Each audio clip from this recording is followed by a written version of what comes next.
Hi everyone, and thank you so much for joining us. This is a special one because it is our 20th episode. We are so excited to share Peter's story with you, and thank you to all of you who are listening to and supporting us. If you haven't heard any of our other episodes, we have 19 others for you to binge listen. We are also very grateful to our sponsors. We have been working on our podcast for almost a full year now and are very appreciative of the support of these sponsors. This episode is sponsored in part by the York Youth Symphony Orchestra.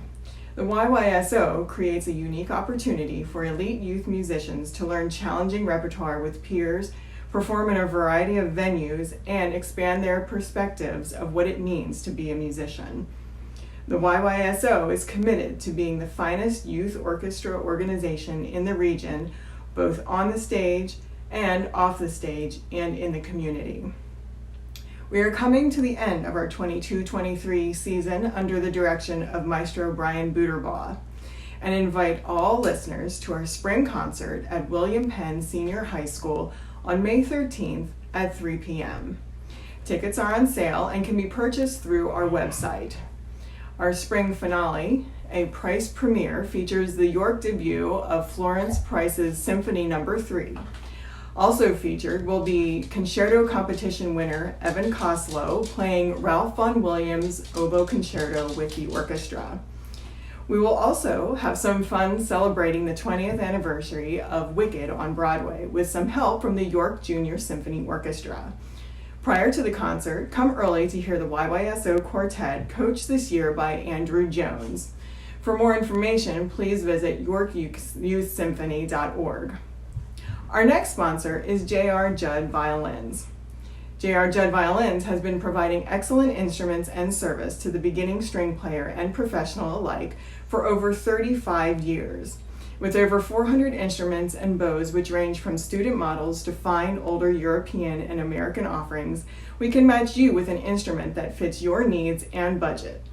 Whether sales, rentals, or restoration, we are happy to lend our combined 107 years experience to your particular needs. And finally, thank you to the Reading Musical Foundation. The Reading Musical Foundation has advanced and advocated for music education and appreciation in Berks County since 1926. Signature programs of the foundation include RMF Scholarship Program, which provides over $200,000 in annual scholarships to Berks County music students. Operation Replay, an instrument recycling program that provides used instruments with deserving student musicians, as well as an annual grant program that provides more than $300,000 for music-related projects in the greater Reading community. You can learn more about RMF at their website, readingmusicalfoundation.org, or by finding them on Facebook and Instagram at Reading Musical Foundation. We are sure you're going to love Peter's episode, so without further delay, here is Peter's life between the notes. Welcome everyone to Life Between the Notes, where we are going beyond the bio and bringing you interviews of your favorite South Central Pennsylvania musicians. I'm Kirsten Myers, an oboist living in the Lancaster area, with my co-host Morgan Davis, a flutist also in the Lancaster area. So hi, Morgan. Hi. Oh, I just spotted a cat. Oh, yeah, they're just everywhere today. We missed that introduction. Yeah, I hope she doesn't start yelling. She might. Yeah. I have a chair for her today, right beside me, so. Have you seen, not to derail us, online there's been lately all the videos of people getting their cats their own laptops so that they don't sit on yours. Really? Yeah, so this is the original version of that. You got your cat. I have the chair. Yes.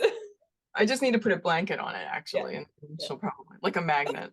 So, oh, there she is. There she is. If you're watching this on YouTube, now you can see the cat. 15 minutes of fame here. Yeah, there you go. Anyway, so Morgan, this is our 20th episode, if you can believe it. No, I can't. So it has actually almost been a year since we started, and I can't believe we got to this point. They say that most podcasts don't get past their 10th episode, so we're doubling that. Go us. At least got it. So But anyway, we're pretty proud of that. So, and we are grateful that all of you are listening and hope you're enjoying these episodes. If you do have comments or suggestions, please let us know. You can email us at lifebetweenthenotes@gmail.com. And you can also find us on Facebook, Instagram, and LinkedIn. We are actually almost to 1,000 downloads of our podcast also, which I didn't know that. That's great. Yeah. news. That's frightening. I know. Yeah, watch out. You never know who's listening, right? That's right. So, and that doesn't include all the YouTube views. So we started this as a way to document the musical lives of local musicians. And Morgan and I are grateful to be here. So thank you to all of you who've been listening and sharing. It has been our mission to help create a community of support for all of us. We are just beginning. Today, though, we are so honored to have here for our 20th episode, the amazing Peter Brye. And I have to say, and I don't think I shared this with you, Peter, but when the idea to create this podcast came to me in the middle of the pandemic shutdown, the first person I thought of to interview was Peter Brye. Oh my gosh. Oh, wow. Oh my. No pressure. That's a nightmare. So, well, no, yeah. At least we got out of the pandemic, right? So, right, exactly. So, yeah, there's that. But I mean, I remember the day that it all came to me, and I thought that you would just be the perfect guest. So, there's no pressure in that. I am completely honored. Really, this is really special, particularly for your 20th episode with nearly 1,000 downloads. That's really very impressive. I had no idea. This is great. Yes. You're making me nervous now, actually. Right. He is incredibly accomplished and one of the most highly regarded musicians in our area. And personally, he was my son's cello teacher for about 7 years, I think. And I spent a lot of time in his living area falling asleep while he taught my son. Yes. Which is no reflection on your teaching. Oh, hey, I used to take my son to his lessons and I would sit in the same room with the lessons. The lessons were 7 o'clock in the evening. And invariably, I would fall asleep in those lessons. And I was sitting like 6 feet away from the lesson. And the teacher would say, "What do you think about that bowing?" I was going, "Oh, so don't worry. Don't, falling asleep is not a bad thing. So, okay. All right. Good. Well, then I don't feel so bad. No. So I promise not to fall asleep today. Great. Yeah, I'll try not to too. No. But what I want to say too is that we have a lot of very fine cellists in this area.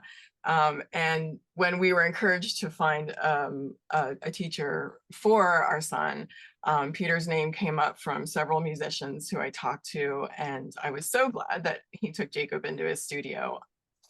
And there were two things that struck me during the time he taught him, and that was Peter's patience and his humor.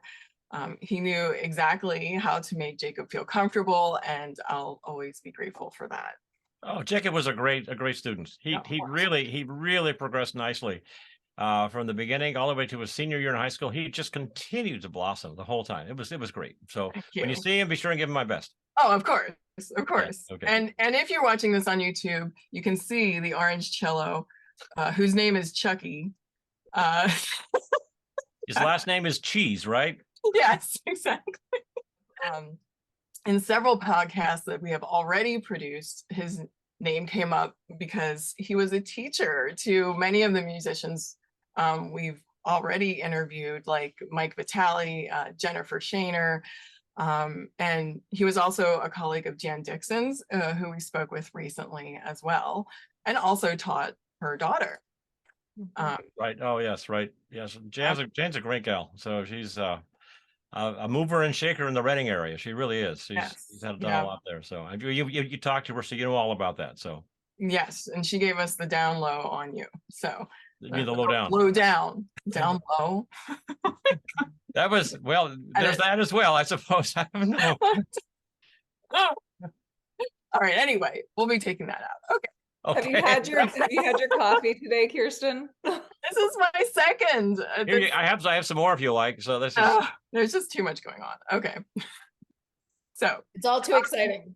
Yeah, it is. 20 episodes, 1,000 I would people. leave that in. That was brilliant. So, are you okay? No, I'm really not.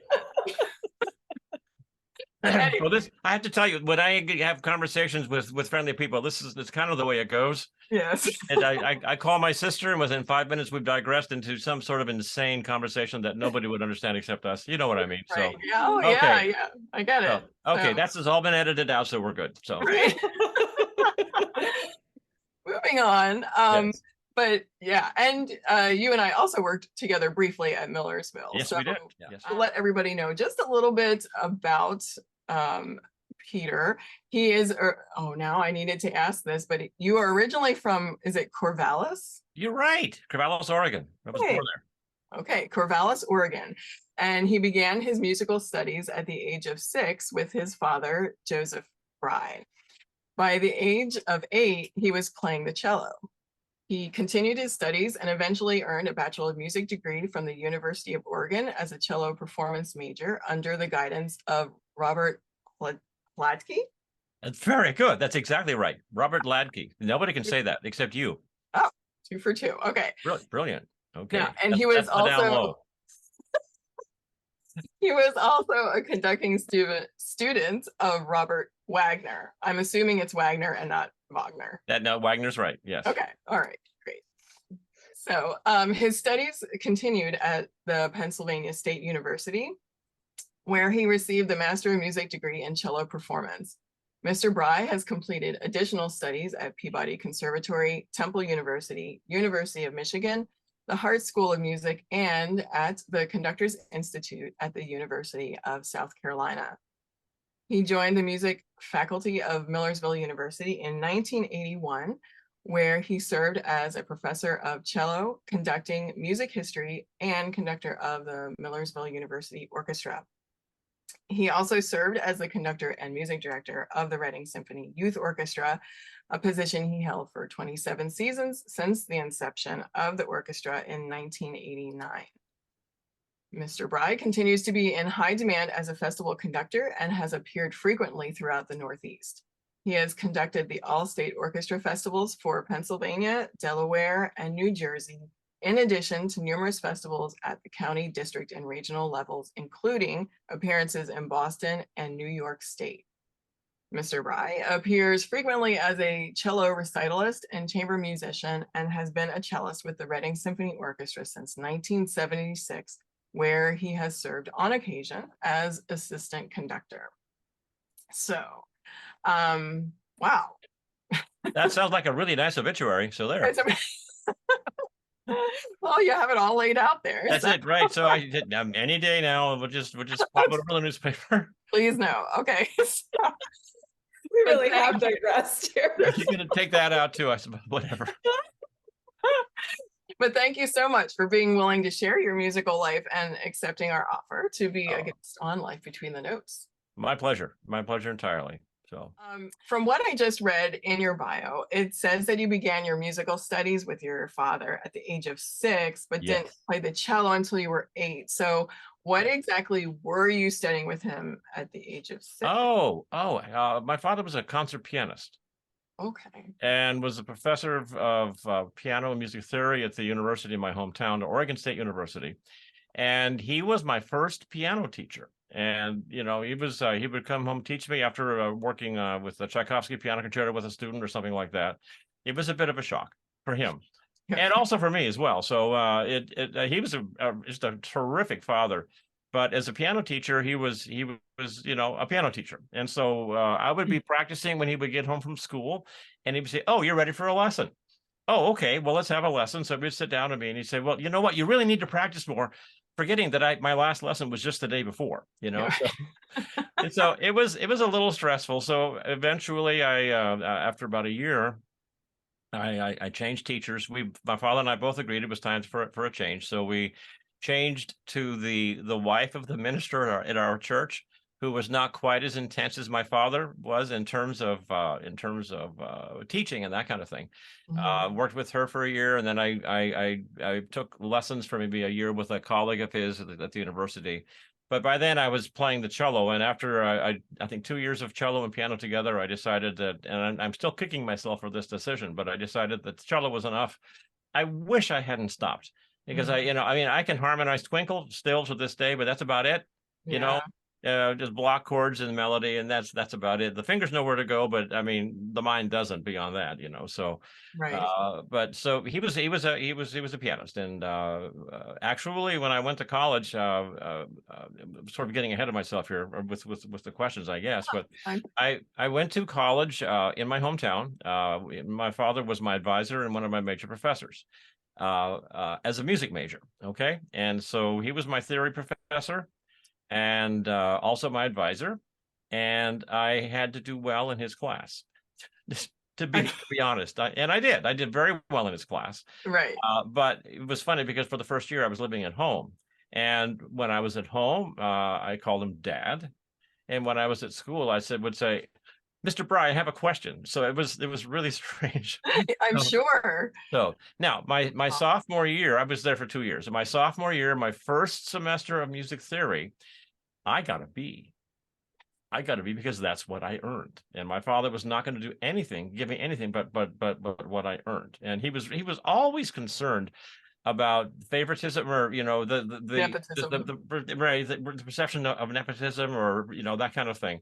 And so there was one class where my father was out of town, and the class was taken over by the department chair.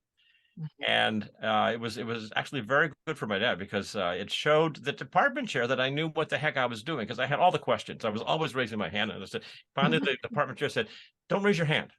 Let somebody else answer." So at any rate, they proved to my father's colleagues that he wasn't being overly gracious in terms of my grading and so on. So Right. But I had to do well, though, and I did well. He was a great teacher. I mean, after that, I transferred to the University of Oregon for the next 4 years, and my theory background was such that I did not have to take any theory classes at all. I was miles ahead of just about everybody there, because their theory program was one of these artsy feely kind of things. Well, you compose a little bit here. You don't learn anything. So I mean, I was miles ahead of them all. So Right. at any rate, it was a very progressive school, too much so in at least in that aspect of the whole theory business. But at any rate, so he was a great teacher, got a lot out of it. So anyway, I'm sorry, I really got far afield there. No, it's that's okay. I mean, it's a conversation. So that's right. Okay. I think too, it's like so interesting that the formality and the concern about things being too comfortable because he was your father, but like, I'm thinking about students now who want to call their teachers by their first names, and there you are, it's your dad, and you're maintaining that sense of respect when you're in the classroom. Yes, right. Well, yeah, and it was a little strange. And he insisted, of course, this was back well within the last millennia. So you have to bear in mind, it was I was born in 1950, so this was in the late 60s. Mm-hmm. Well, I think there's things were getting kind of crazy. I mean, we had riots and everything. Boy, I'd forgotten about that. So, but with the Vietnam War and everything, that was a tumultuous time. So, well, that's not what we're talking about today. So, right. Segue back to what we're supposed to be talking about. Oregon State University was the university in Corvallis, and then I transferred to the University of Oregon, which was in Eugene. That was about 35-40 miles south of Corvallis. Okay. And entirely different university. Oregon State was a very conservative science, math, technology oriented school. And the University of Oregon was more along the terms of the arts and so on. If there were going to be riots, they were going to be at the University of Oregon in Eugene. Okay, I got caught in the middle of one there. Oregon State, really? they had some protests and so on, but nothing like Eugene. Eugene is actually University of Oregon back in the day was more closer to UC Berkeley in terms of that kind of activity. So it's not quite the same today, but actually today they're known more for their track and field. So then your mom, was she involved with music at all? Okay, my mother was the audience for the family. Okay. My father was the concert pianist. I did what I did. I have three siblings. I have a brother, John, who plays trumpet. And oh man, he was really amazing. He became actually leader of the trumpet section of the Jazz Ambassadors, which is the touring jazz band of the Army. Big deal. I mean, it was a huge. Yeah, he started with a post band out here on the East Coast here in Virginia, and then he auditioned for and got the principal spot with the Jazz Ambassadors. And in high school, he had his teachers were like the high school band teacher and so on. And went to college for a couple of years and was studied with the marching band director who also played trumpet. This sounds funny to say, but he was one of these really gifted people who always played better than his teachers. Mm-hmm. He played rings around his teachers, and I mean, and he learned. This is really important, people. If you're listening, he learned by listening. He learned by listening to music. He had all the Al Hirt records, Doc Severinsen, all those kinds of things, and he learned by listening and then emulating that sound. And he was able to do it. Wow! He figured out what it was he had to do, to the point where he was, as I mentioned, leader of the trumpet section with the Jazz Ambassadors. Huge talent. And I remember one concert. This is really incredible. He was with the Army Jazz Band, the touring jazz band at Carnegie Hall with Cincinnati Pops, I guess it was, and he had a big solo with the Cincinnati Pops or Symphony, I guess it was Symphony, at Carnegie Hall, and he stood there and he just filled that hall with that big, fat, beautiful trumpet sound. It was incredible. Wow! It's the kind of thing that you have in your ear that you don't hear very often. So right. But he's great. So at any rate, so he's now retired from that and lives in Florida, Ocala, in the middle of horse country and all of that. Well, I have a sister as well, my sister Julie, who plays what you play. Have you ever met Julie? No, but you told me about her, and I was going to ask like how difficult that was, like growing up with an oboe playing sister. Oh, she was fine. She was fine. Oh, okay. we were in very different places in the house. Our house was large enough that we were not, bothering each other. I will say that in college I had roommates who were oboists, and that just drove me crazy. I mean, I have small apartments, and the chairs in the kitchen all had these bits of string hanging from them. From the tying up of the reeds. You don't have to do that, do you? So yeah.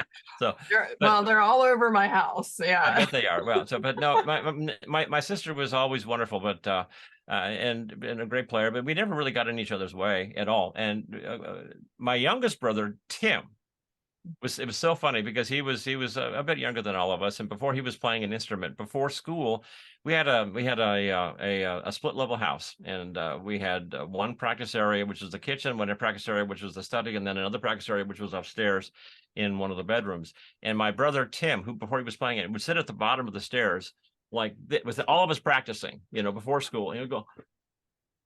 It was the funniest thing. He was the one who had the problem with us all. So, but he would be. He ended up playing clarinet and saxophone, and had a career in the service with service bands.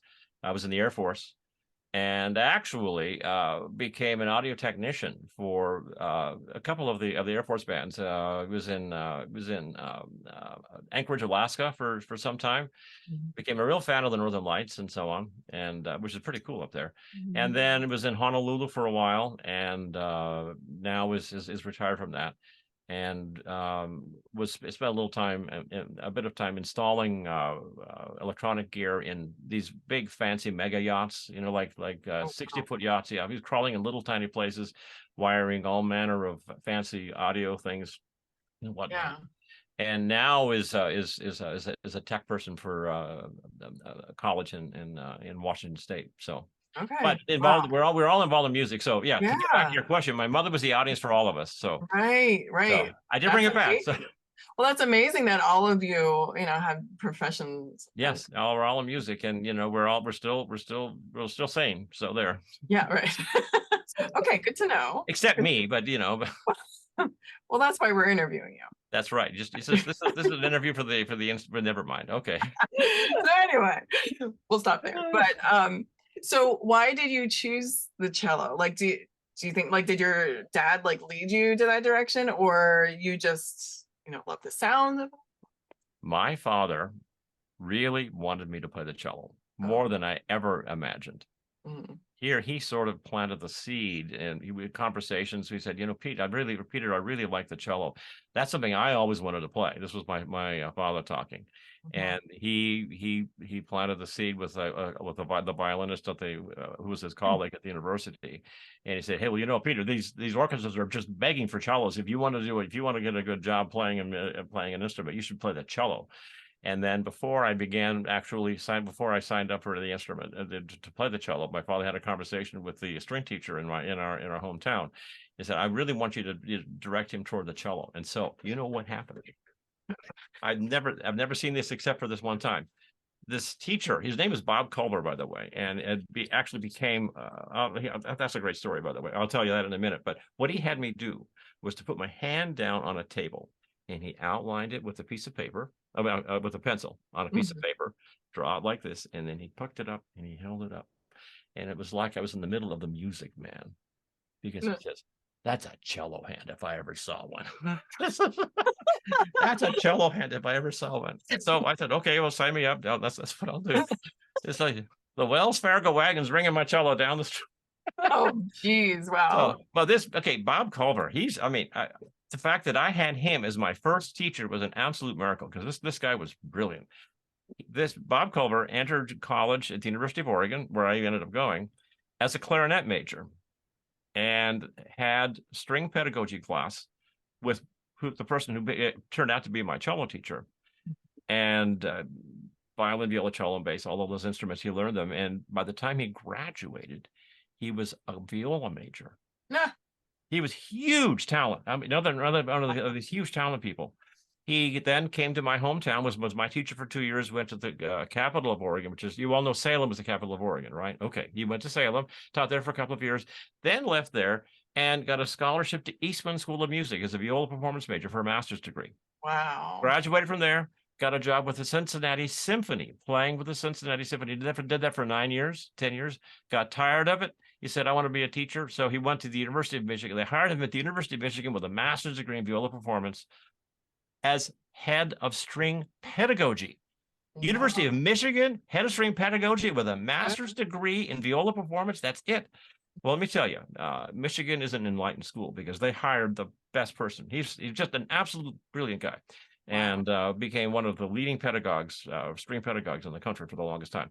Conducted festivals in 47 of the 50 states, all state festivals. He's just amazing. So he was my first teacher. I mean, talk about an inspiration.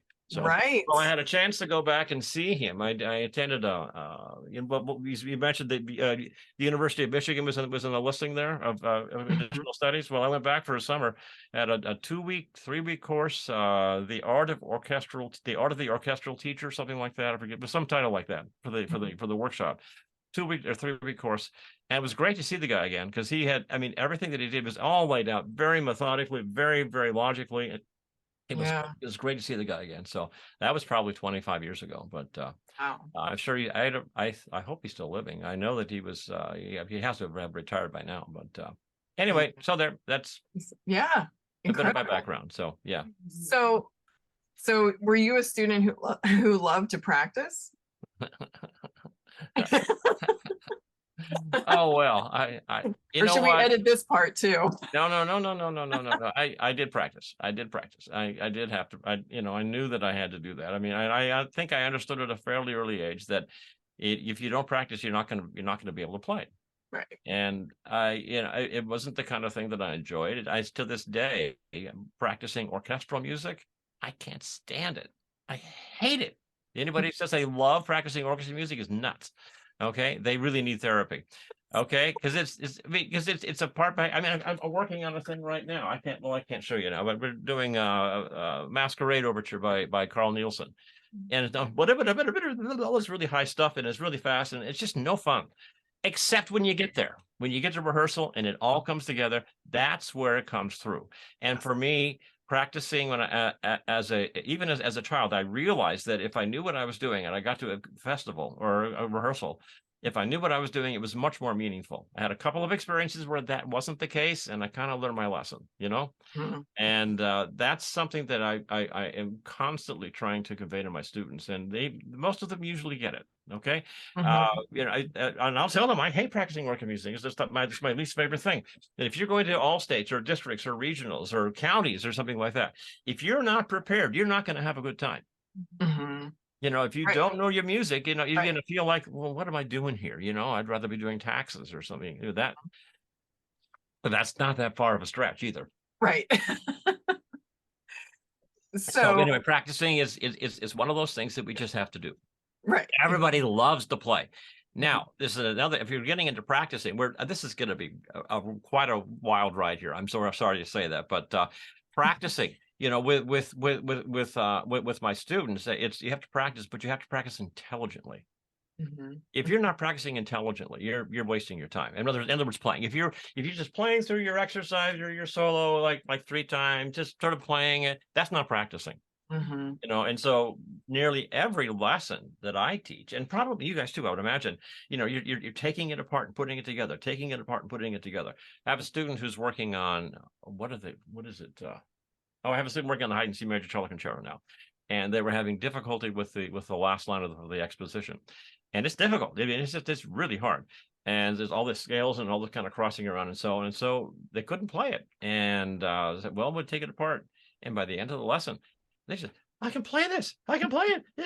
They were actually excited, Yeah. Yeah. And so the intelligent practicing, the metronome should be everyone's best friend. Where's my metronome? Right here. Yes. One of these things. Okay. They go tick, tick, tick. They're sort of like Chinese water torture, but still they're really, really important. Mm-hmm. It's on my stand. I was using it to practice my Nielsen. I had to slow it down. Right. About how important. Yeah, and you still have to do that, even at the level that you're at. At the age of 72, I think I really figured out the metronome, Now, in this area, there's a lot of there are the competitive festivals with like districts, regionals, and states. I mean, was it the same as you were growing up in Oregon, or did they not have those festivals? To a much lesser degree. Yeah.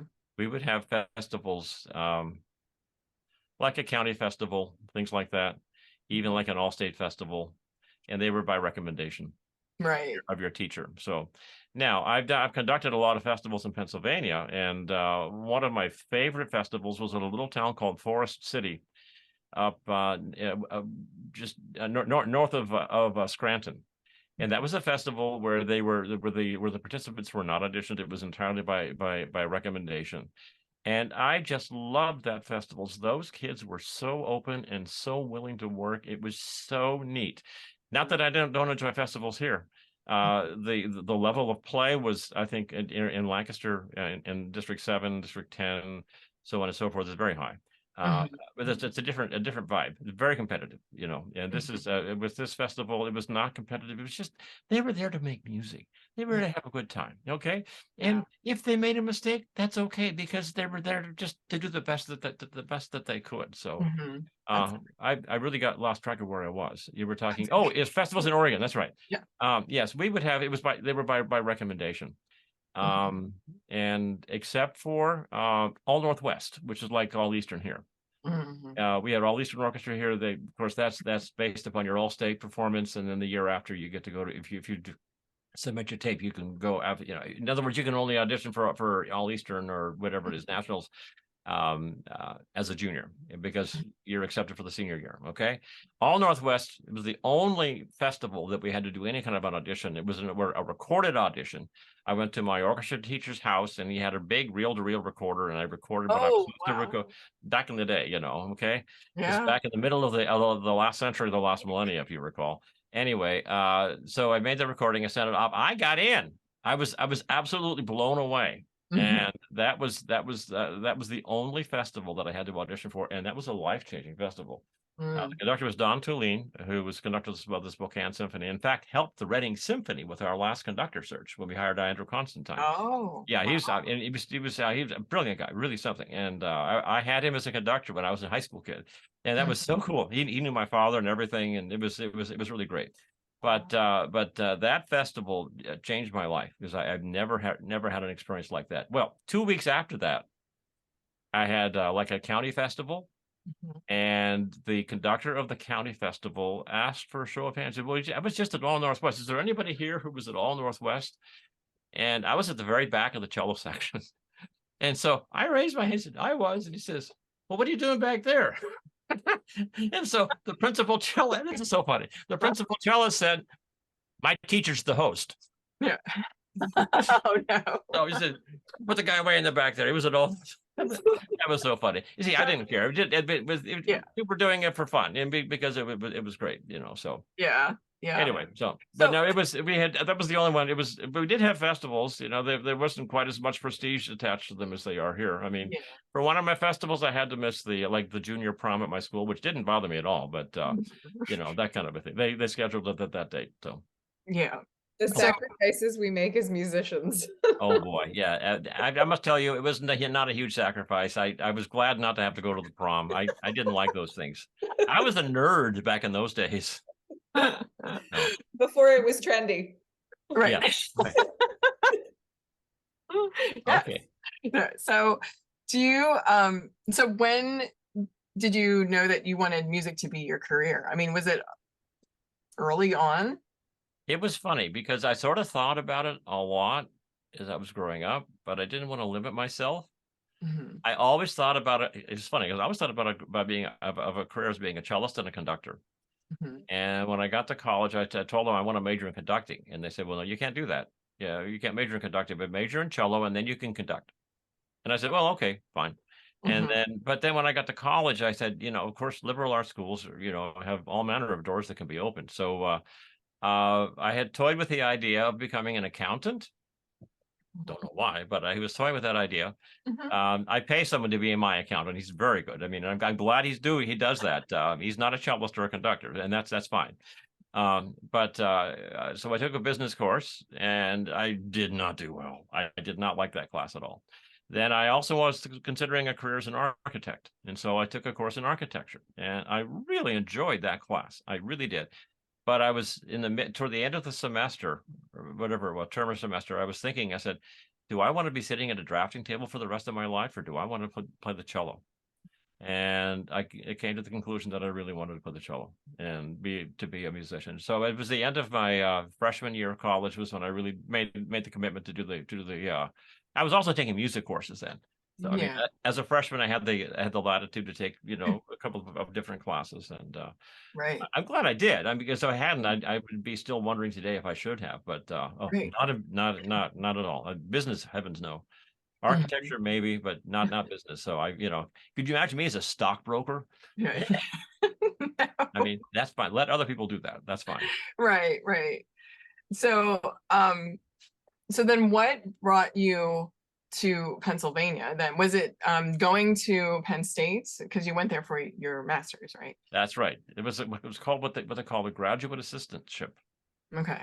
I was looking for a place to go after high school, after college, and responding to this and that and everything, and there was an opening for a cello graduate assistant at Penn State.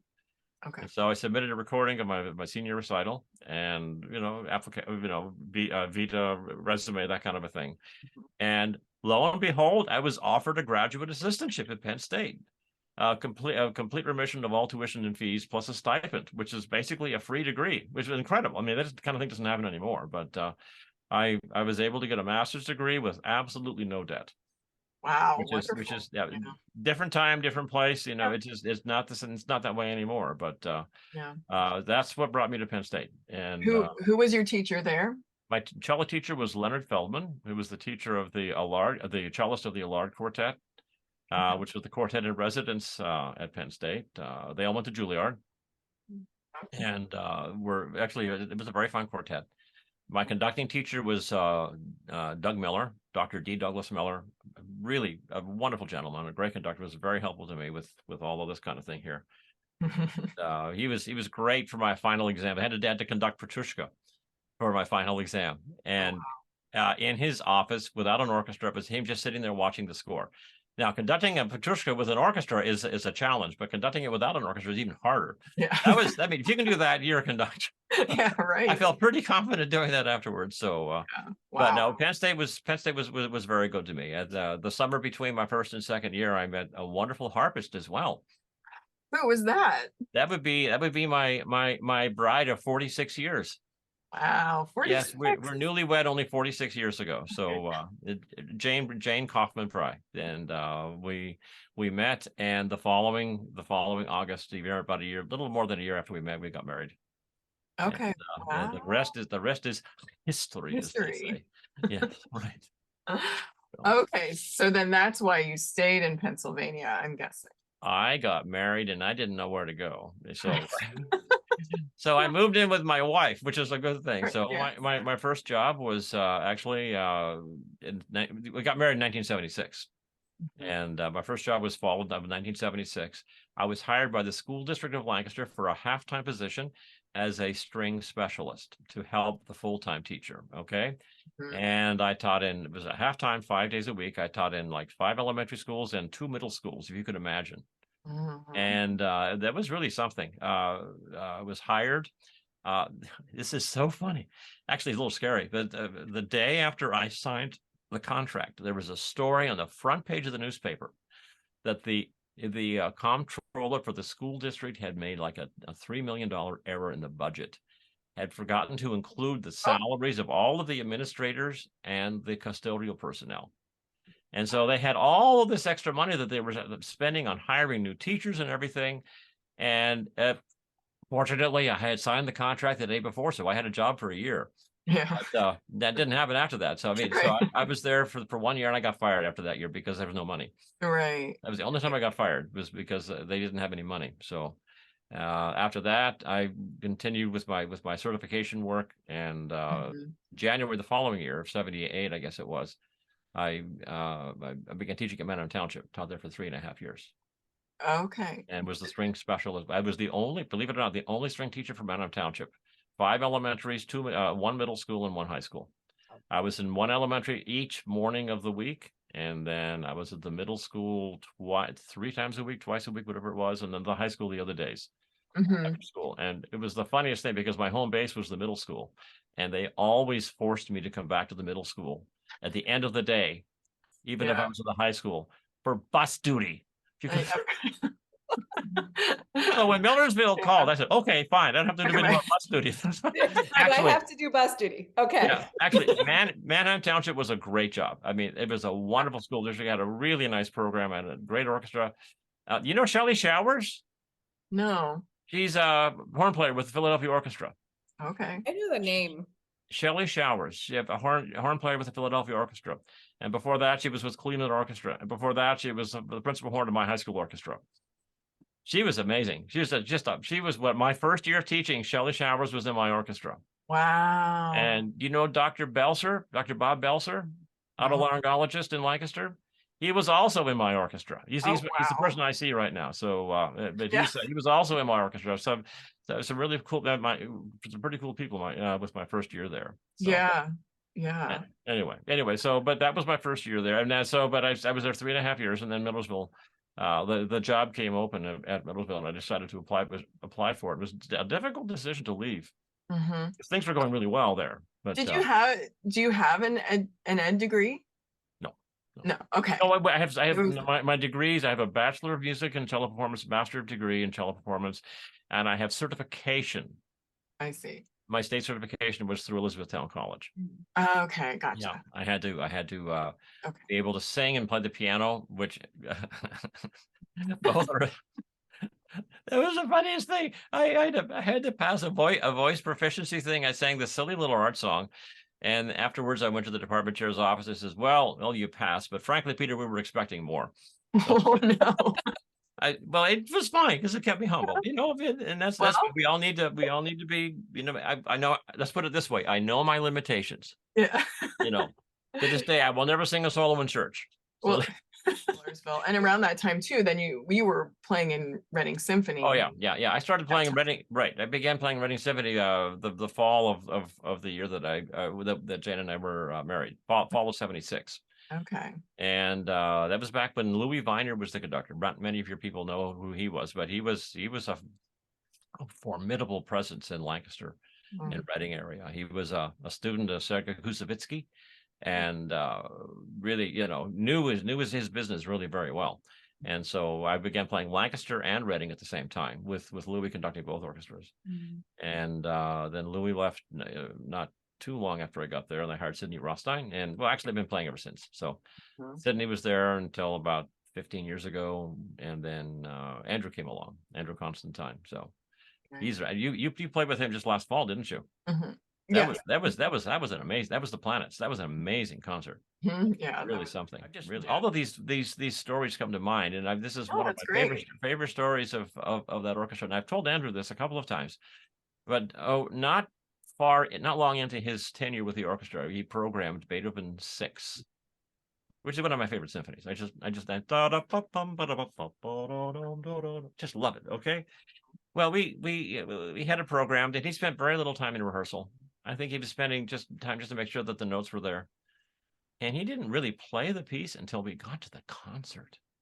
He got to the concert, and he just, at that one time through the concert, he just pulled it from the orchestra. It was absolute magic. Absolute magic. I don't know that there are many conductors that can do that kind of thing. So another circumstance was when we did the Saint-Saëns violin concerto. Saint-Saëns violin concerto. It has a hard S. You know that. You know that Saint-Saëns has a hard S. I know that now. I was another story for later, perhaps, if we have time. But the Saint-Saëns violin concerto was David Kim, who's the concertmaster of Philadelphia Orchestra. Okay, and Andrew's a great conductor with soloists and orchestra and all this kind of thing. But for that concerto with that soloist at that time, they were like this. They were like one. It was the communication was consummate. It was I've never seen anything like it. And to be like 6 feet away from it happening is just you can't explain it. It's just really, what I'm talking about. Once in a while, those kinds of things happen. Yeah. I mean, we've had great soloists, and we'll continue to have great soloists, and there have been other instances that were just as effective, but that one is particularly memorable to me.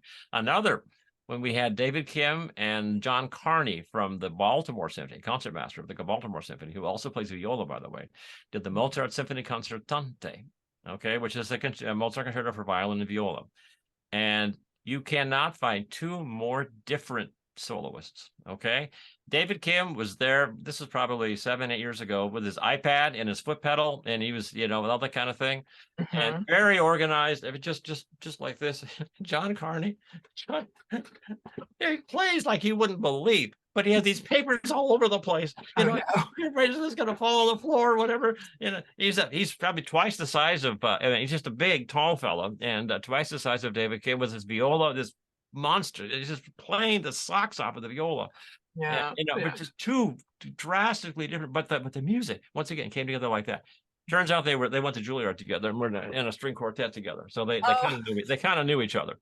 Like more than kind of. But anyway, it was in 1989 that they started the Reading Symphony Youth Orchestra. Yes. And you were the conductor from the inception of that.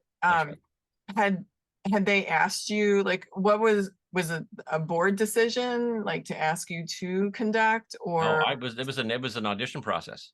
Oh, okay. Yeah, okay. But it turns out that in 1988, the education committee had decided that there needed to be some sort of youth experience for young players in Reading, and there had been another orchestra that had happened before. It existed before. It lasted about 2 or 3 years.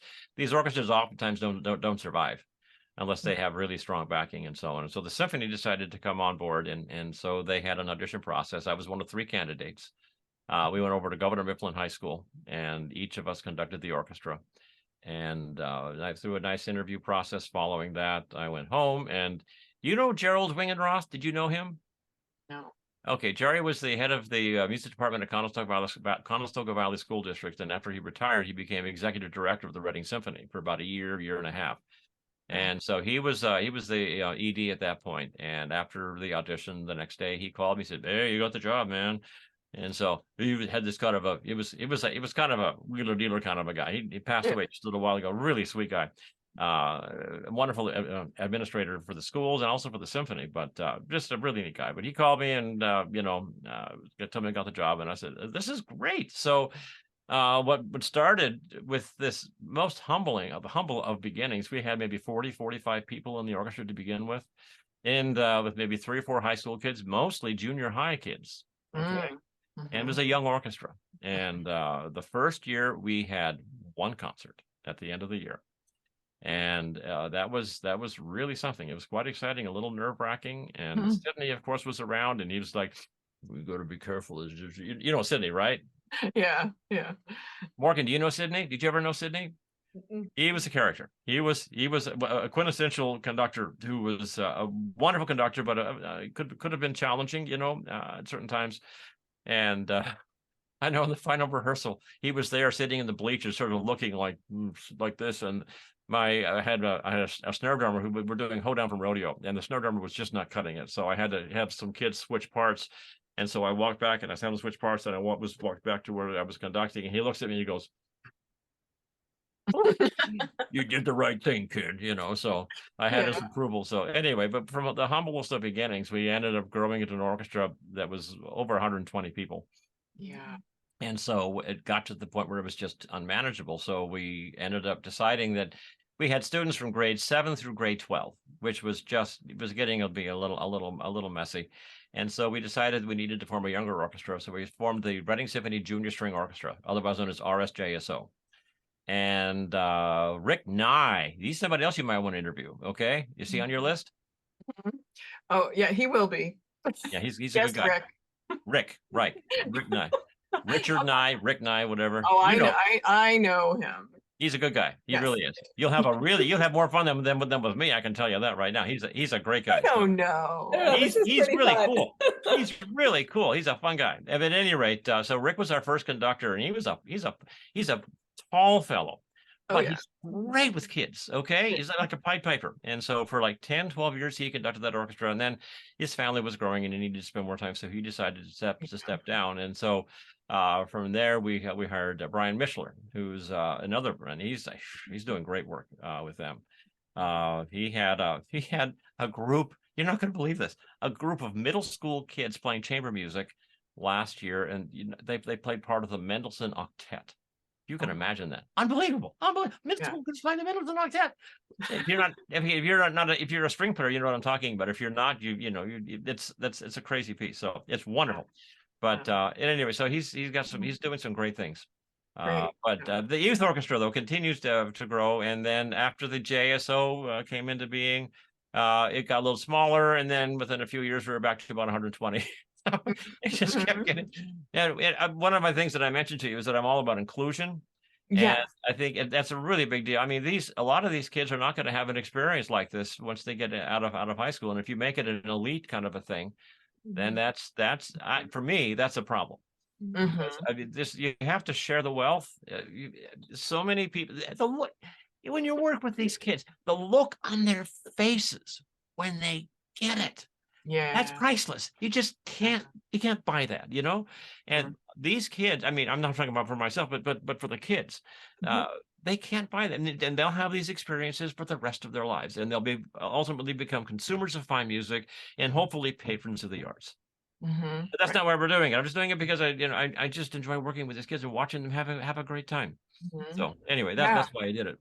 Well, and that leads us to the Orchestra Zone program that was developed in 2009. That's right. Which is an outreach program. We talked about this a bit with Jan. Oh, of course. Yeah, you should. Yeah. And that was specifically with the Reading School District. That's right. That's right. And funded by the Reading Symphony Orchestra, correct? Well, it started. We members of management of the symphony, Ralia Verdaxis, who was the development director, Charlie Weiser, who was executive director at the time, and myself, sort of invited ourselves to a Reading School District meeting. We had been proposing in our minds something like this, with the old ELSA STEMA program, which has sort of gone by the wayside now, but was a big deal back in those days. That was from Venezuela. This wonderful music program that these young people have. It was funded by the oil money and so on, and that's sort of gone away now. But the program in Venezuela was, well, let's see, Dudamel, the conductor Dudamel, who was just named conductor of the New York Phil, was a product of that system. Okay, so I mean, there's some real credibility with that. We had seen that, and we thought, well, we need to be able to do something like that in Reading. What could we possibly do? So we put together some ideas about lessons and so on in the school district of Reading. So we got ourselves invited to a school board meeting where we were basically presenting our proposal and asking them for permission to proceed. And they said, okay, well, could you leave the room for a few minutes? And we came back and they said, okay, we're going to give you a grant. Like, I think they gave us $20,000 of seed money to get the program started. They gave us money to get started. Yeah. And that was one of the most successful bits of seed money I've seen anywhere, because that kind of money, when you see a program like that, you can go to businesses and so on, and it's really easy to ask, to secure additional funding. And so that program, when was it? 2009? Yeah, in 2009. That's right. I had just retired from Millersville. That's right. So we got it started, and then I figured out how to actually do it. And it was maybe, did Jan talk to you about the mechanism of it?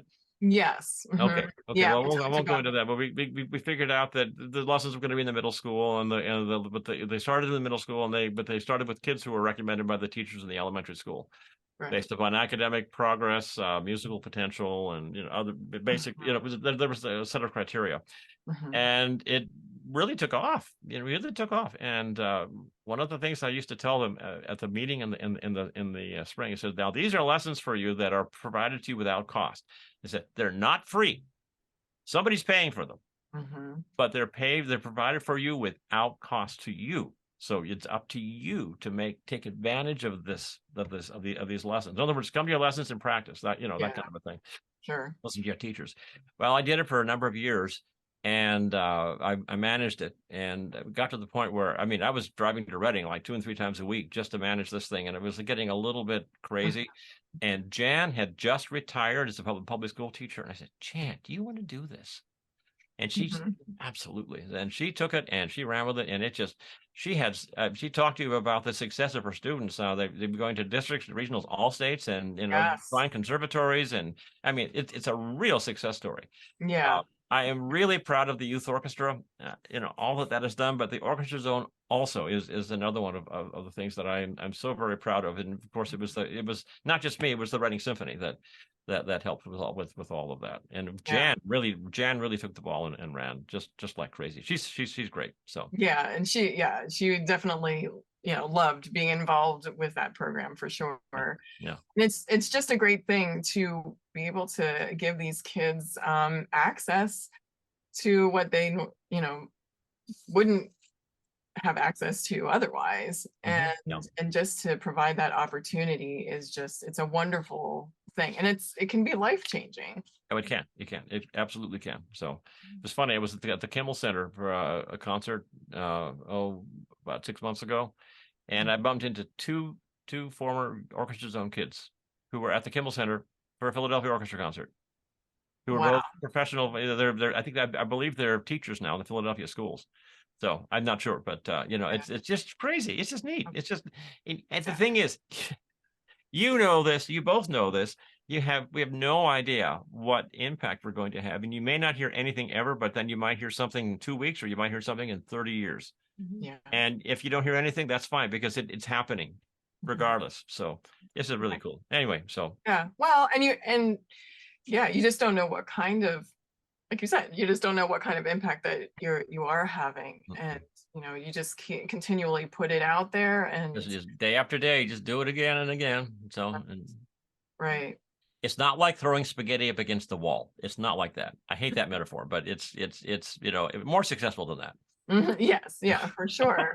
Yeah, because you don't know too if it's like what you're teaching them about music, or just the fact that you're showing up, or and kids don't always talk to you about any what maybe they don't even realize at that age.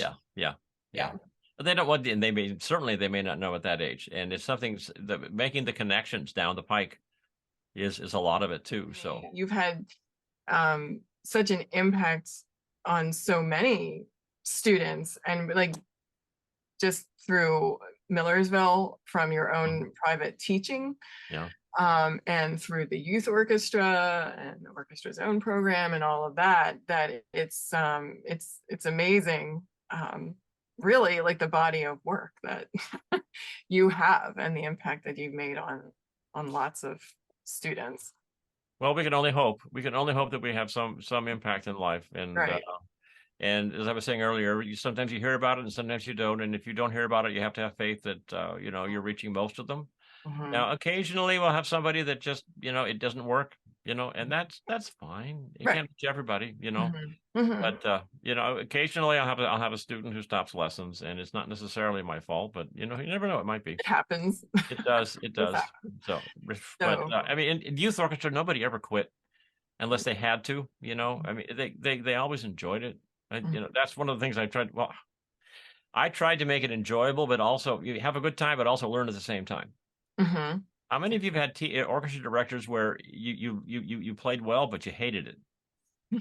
I mean, conductors who were just really, really hard to work with. And Mhm. I won't name names. no, they shall naming remain names. nameless.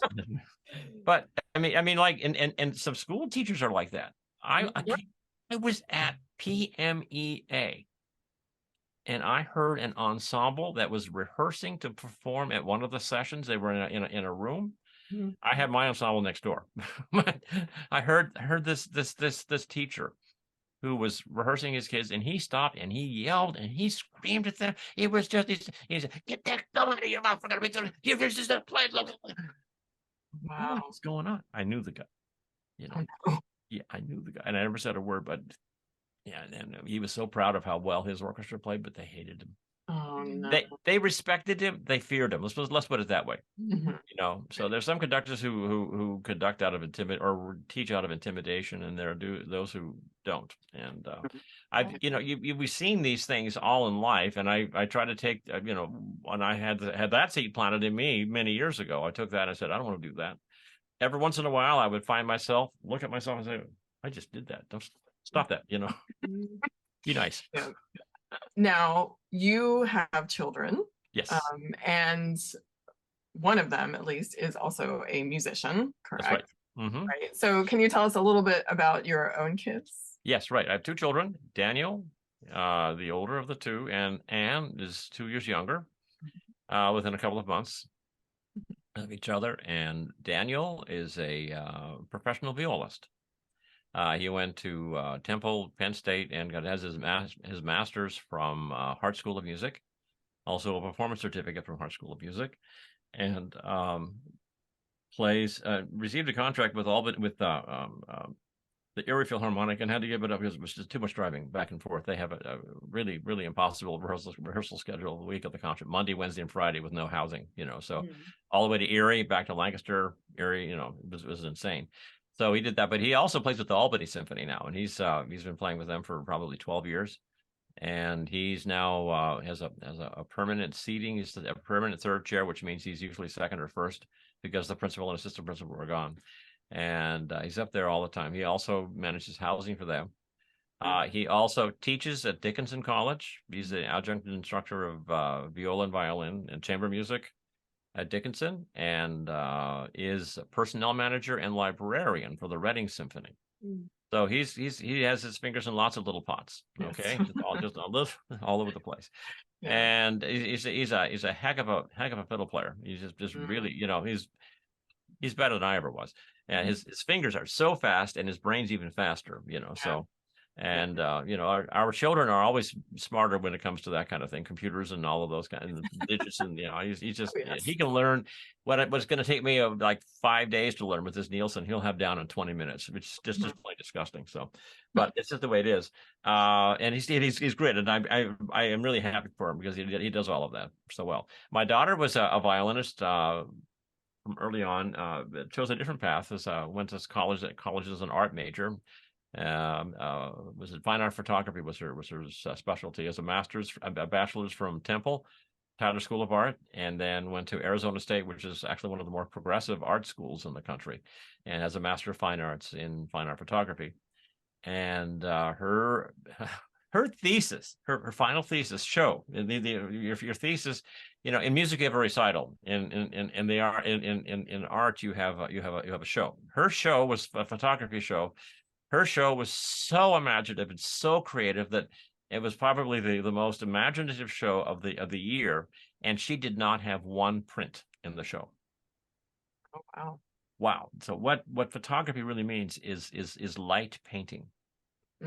Or light drawing or something like that. So all of her art was done through projections and of images with she had a couple of projectors, but then a big part of her show had dealt with something from her childhood. We had a player piano in our family cottage. This is just going to get a little technical here, but a player piano in the family cottage, and that she just loved as a child. So she bought a player piano out there, and she bought a whole bunch of these piano rolls, and then built these frames where the piano rolls were stretched from the ceiling to the floor, That's right.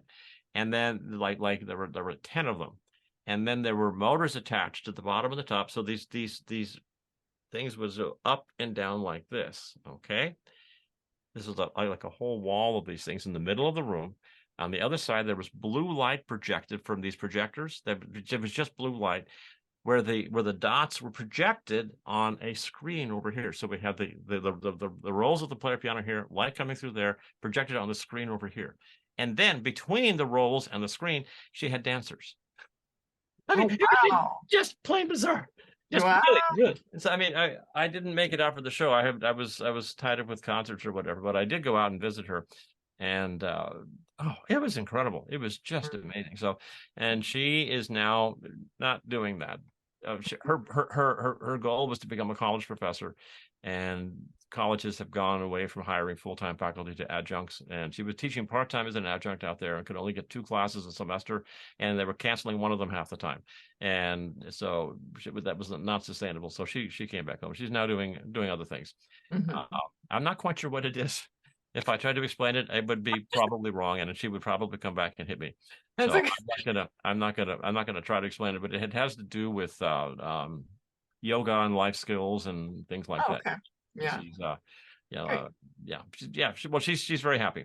She's living in the Baltimore area now. So okay, awesome. Yeah, doing very well. So I just have just a couple more questions for you. Now, of course, COVID. How did that affect your teaching and your life, really? COVID is a curse.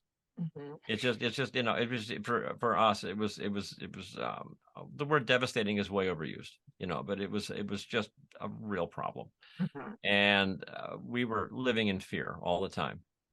Of going outside, going to the store. The first time we went to the store, I mean, oh man, we were so, in fact, the first time we went to the store, I ran out of gas inside. I had my blood sugar got really low. I could hardly make it to the car. I was so wiped out. Yeah. And didn't have enough to eat before we went, and it just took forever to go through the store. The mask and all this. The mask and the shield, and then not touching anything. Oh, it was just really frightening. And thank goodness Giant has the cash register where so you don't have to see anybody. You just go and do the self scan thing. I still do that to this day. Of course, it's gotten a little better, but I mean, the beginning was terrible, and we never saw anybody. To this day, I'm still teaching at home with Zoom. I actually had 3 students come for 1 lesson right before districts. And those are the last 3 years, the only students that I've had live in my house. And I might be a little excessive. Some people might think it's a little bit much, but for me, it's what I have to do. Sure. I'm 72, and I'm monitoring some health issues. I came down with pneumonia. I maybe mentioned to you before. I came down with pneumonia back in January. It was called non-COVID viral pneumonia, whatever that means. It was not bacterial. Okay, bacterial goes away faster because of antibiotics. Viral takes forever to go away, and I still have a little bit of that in my lungs, a little bit of that. So, but because of that, particularly now, I'm just being careful. Even now, being very careful.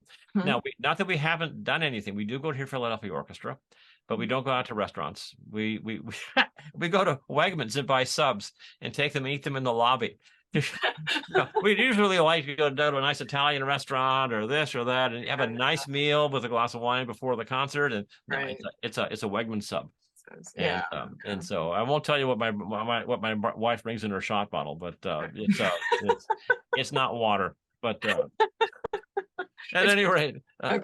so But I soak my rings in. yeah, but also when we go to the Kimmel Center, our seats are in the box seats where they're actual chairs, and so we're not really close to people. Right. It's really very nice. It's they're not cheap seats, but they're very comfortable, and it's just one of the few things that we do for ourselves. We have gone on a couple of cruises. One cruise actually, we went to Iceland 2 years ago, right when things were actually we were thinking things were getting a little bit better. It was a cruise around the island of Iceland, and it was just wonderful. We just had a really nice time. And we're going back to the Rhine River this year, but once again, we're being really careful. One of the things that our cruise company does is they've assured us that every stateroom has its own air supply. And the dining is they space people out for dining and that kind of thing, so you're not going to be on top of everybody. Right. And they're not requiring masks, but they're encouraging it. And it's just we feel pretty good about that. So we'll do that. Great. Yeah, hopefully we won't get it. So I mean, you have to live a little bit. Yeah. Oh, yeah. So, but I mean, just the day after the day-to-day business of seeing students in the house, I'm just not doing it. So, and most people are, but I just, for myself, I just can't do it. Yeah. When you're teaching, I mean, you're very close. Yeah. Proximity to your students, it's hard not to be. And So I mean, everybody does what they do, and I have complete respect for whatever anybody has figured out for themselves, because we all have to deal with it on our own terms. Yeah. What is special to you about the musical life in our community in South Central Pennsylvania? You've taught and performed in especially Berks and Lancaster counties for so many years. What is it that you enjoy about performing and being a musician in this area? Well, I could get really philosophical and go on about some smoke and mirrors kind of thing, but you know what? It's the people. It's the people that I play with, the people that I work with. The members of the Reading Symphony. They're just, with one or two exceptions, they're the nicest people in the world. Naming names. Not naming names. No, not at all. Working with the people and seeing people grow. And I'm not talking just about kids, but about the adult members of the orchestra. We have a couple of members of the people who are playing with the symphony now. Just to give you an example, who were youth orchestra members before? French drum player Dana Cullen. You know Dana? Yes. She's a former youth orchestra. Went to Curtis actually, and she's a terrific horn player, also an amazing pianist. And she won the competition. Dana is the daughter of Jill Haley and David Cullen, who are also musicians. Yeah, and you might want to talk to them too someday. You've got a wealth of people to talk to. I mean, you could go on. We're at 20. I dare say within a couple of years you'll be at 200. So there. We'll see if I can make it. Well, if you have too many more like me, it's not going to happen. I know. So. As I get into it, I'm like, oh man, wow. I mean, there are a lot of people. Well, no, to get back to your question though, it's the people, the absolutely wonderful people that I work with. Andrew Constantine, and that's the conductor. He was the conductor of the Reading Symphony. Is just a joy to work with. I mean, and to watch him work. And I don't necessarily. I used to talk with him all the time because I was cover conductor. For the symphony and conductor of the youth orchestra. We were communicating quite a bit. I don't talk to him that much anymore, but watching him work, that's a lot of it. It's so good. And what we do in a limited amount of time, we have four rehearsals and a concert. And we can, back in the day, we did Beethoven 9. Actually, I conducted it one time, and there were like 6 rehearsals for Beethoven 9. Can you imagine that? 6 rehearsals for Beethoven 9? Never. And never any overtime. He's able to do it without overtime, which is great. It's just, and then watching this all happen and just the whole, particularly with the symphony, the whole symphony just coming together and this having this incredible flower, shall we say, blossom at the end of it all. So it's inspirational. Great people, and it's the people that do it. So I mean, That's my answer. I don't know if it's any good or not, but so it's a good one. Yes. Well, and I see you have a cat there. Oh, yeah. And you did talk about, I have a story. I have a cat story. You want to hear a cat story? Sure. Okay, we're keeping our daughter's cat for the time being. The cat's moving soon, I hope. But at any rate, this cat's name is Jasper, and he has like a tuxedo nose and so on, and he's really quite aggressive. And as you talked about the computer screen, cats with their own computer screen, he is absolutely after my wife's iPad all the time. My wife's at her iPad, and he's right up there because we've discovered these like 12-hour mouse videos of mice, eating rice and doing this and so on. And he gets up to the iPad, and how the iPad can open, and there's a little hole in the back. He's always reaching in the back behind the screen for the mice. Just the craziest thing. When this cat moves, I have to buy my wife a new cover for her iPad because he's destroying this one. So I guess that was a meaningless story. It's like, that's okay. I mean, you can edit that out if you like. That'll be fine. So, well, it's been a lot of fun. This has been great. Well, thank you. Thank you so much. What am I most proud of in regard of my career? Oh, that's your last question here. Well, okay. Go ahead. The fact that I survived. No, there you go. No. I think it has to be the youth orchestra and the orchestra zone. I do think about that. I mean, I taught at Millersville. That was great. That was a wonderful job. But I think starting the youth orchestra, I'm getting a little self-absorbed here, I'm afraid. But about 2 or 3 years before I retired from the youth orchestra, I was at Reading High School for a Christmas concert, and we had all of these kids running around the hall. The junior strings and the youth orchestra, they have all these kids. I think probably close to 200 kids in the program, running up and down the hall, getting all excited and all set for the concert. And I said, "This is a good thing." That's what I said. Just for a moment, I said, I just pondered that. And then we got back to making sure that I had my baton and that the orchestra was going to be on stage and so on. So anyway, that was an aha moment, actually. So anyway, all right. Well, this has been a lot of fun. It really has. Thanks so much for the invite. Absolutely. Thank you. I didn't break your camera or anything like that. So I don't think so. I think we're good. Everything stayed intact. There's my fancy cup. You see my cup? But you don't know where that's from. Where is that? Where is it? Iceland? No, this is from Acadia. That's Jordan Pond. Oh, okay. I took that picture last summer, and my daughter used to work at a place in Lancaster where they put prints on mugs. And this is Acadia National Park. This is Jordan Pond. Yeah, and it's really a nice place. I forgot to talk about bicycle riding, but I won't. We'll save that for another day. Never mind. Yes, we'll have another episode. So I hate to say that we are out of time, but thank you so much, Peter.